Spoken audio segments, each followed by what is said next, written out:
What a week it has been in test drive. Of course, we've already had season 3. Pretty sure you guys will be loving it as much as I am. But with the live events that have dropped for us, again, another fantastic addition to the game. And it uncovered an absolute gem within the game, the Audi Q7 V12 TDI. Now, many people spoke about this car before, one of the best off-roaders. I hadn't used it until this live weekly event. And I'm so glad that I finally have used it, guys. Obviously, with the weekly events coming into 5 races per event now, it gives us the opportunity to rinse and repeat all of these races. But there's been one event here that's truly stood out for me, and that is the event for my brother Chris, the 3.8 mile sprint on Hong Kong Island in the Q7 V12 TDI. With a max RP of 640, this thing really has turned out to be a fantastic off-road vehicle, but it's also been fantastically competitive. When we can see here on the leaderboards some stellar times. We actually only had one run previously, a 3:14.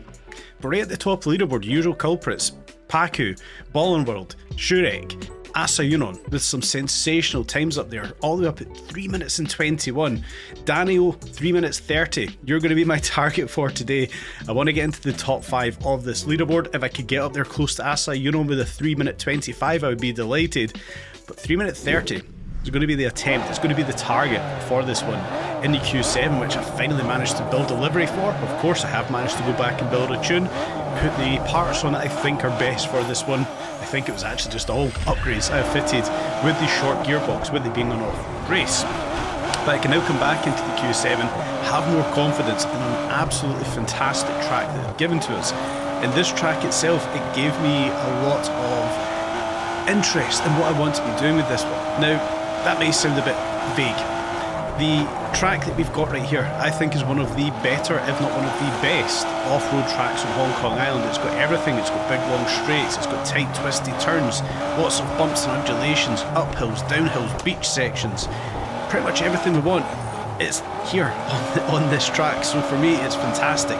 Couple of small errors that we're going to make along the way. We're never going to have a perfect run. Maybe coming into some corners too slowly, coming into some corners equally too aggressively. But the Q7, I was going to call it Q12, the Q7 here is a very forgiving and very, very competitive beast.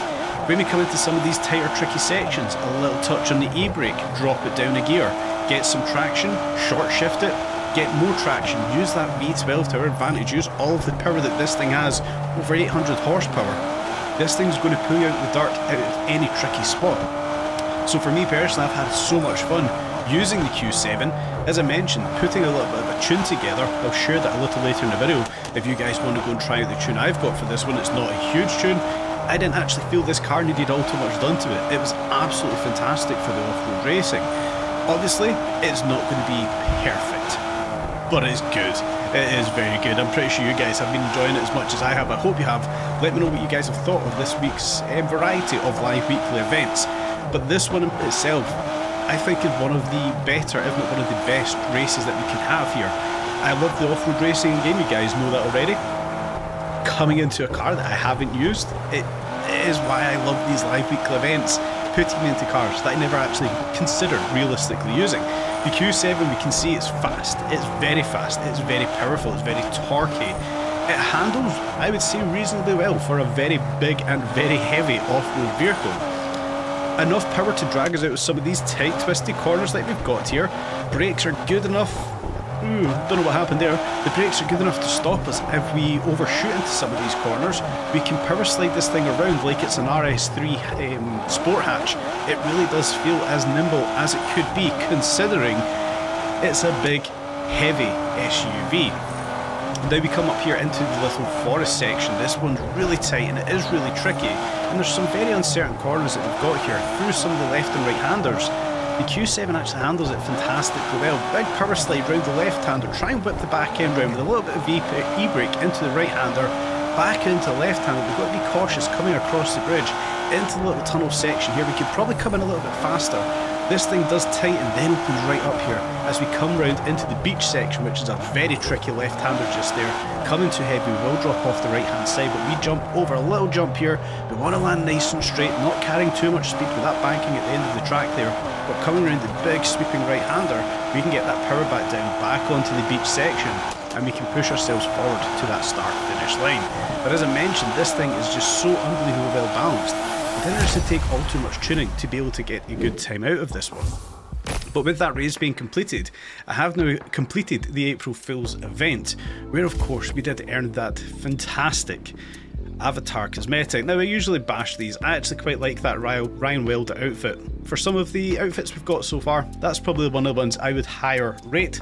Probably not going to use it, but I actually quite like it as an outfit overall. And with that time we did manage to set to 3 minutes and 27. We did manage to get up into the top 5 of that leaderboard. I did manage to take out Daniel. Unfortunately, still 2 seconds off Asai Yunon. What's that? 4-5 seconds off Zurek, 6 seconds off Bollenberg, almost exactly, and 6 seconds behind Paku. So we can see 6 seconds between the top 5. It shows there is time to be made, but the rest of that leaderboard is so tightly compact. It is a very challenging race that we have got there. With the tunes up there between 640 all the way down to 616, it is truly down to how you're going to tailor the car to your driving style. Myself and Asayunon, it seems that we are quite similar with the way we build cars, the way we drive them, with Zurek, Bollenwald and Paku at the top of the board, obviously looking quite similar. And as I mentioned, I've now managed to put a little bit of a livery together, a little bit of an Audi Sport livery, kind of accustomed to the Audi TTRS that I've got. I like to customise the cars as they do sit, and you guys can give me your opinions on that, but I think that Audi Q7 looks fantastic. Talking about the tune, like I mentioned earlier, didn't think this car needed all too much. Gearbox I was quite happy with. We maybe could have made those gears a little bit longer, but it was alright overall. Applying a little bit of downforce so it felt better through some of the tighter, tricky sections that we had. Suspension, of course, making it as big as we could with it being off-road. Wanting a little bit of rebound off of the springs, so making them a little bit stiffer, but as for the shock absorbers, leaving them as they are. Overall, the shock absorbers felt good on the off-road sections. Onto the drive now. The front acceleration, knocking that up towards 70%, with the power distribution from front to rear at 65, getting that nice and balanced for those tricky sections. Then I believe the rest of the drivetrain actually left as it was. I felt very happy with it. Down to the anti-roll bars, slightly stiff on the front, 20%, but you know, you got a bit of feeling from the front anti-roll bar. The camber angle, of course, heavy on the rear, slightly less in the front, knocking it in to make it feel a bit better on some of the, you know, tighter, tricky corners. Brakes at 70%, and zero the brakes did feel fantastic, but with 800 horsepower, 1400 newton meters of torque, and obviously weighing 2.5 tons, it did make that Q7 feel like an RS3 Sportback kind of feeling on the road, on the off-road, sorry. It was a fantastically capable cross-country vehicle. Encourage you guys, go and head out and check that tune out, or share your tune in the comment section down below. Let me try what you guys are doing, see if it can improve the time.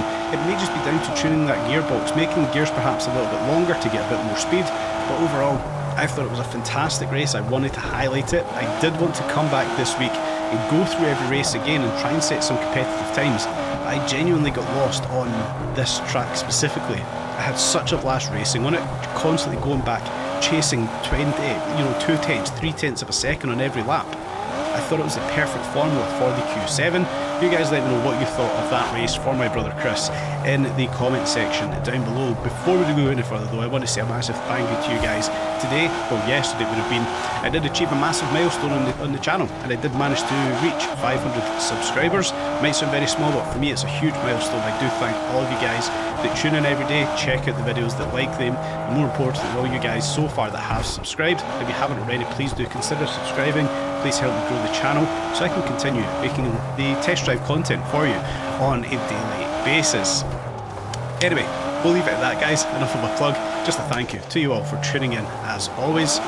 And yeah, tune in tomorrow for another update on Test Drive Unlimited Solar Crown.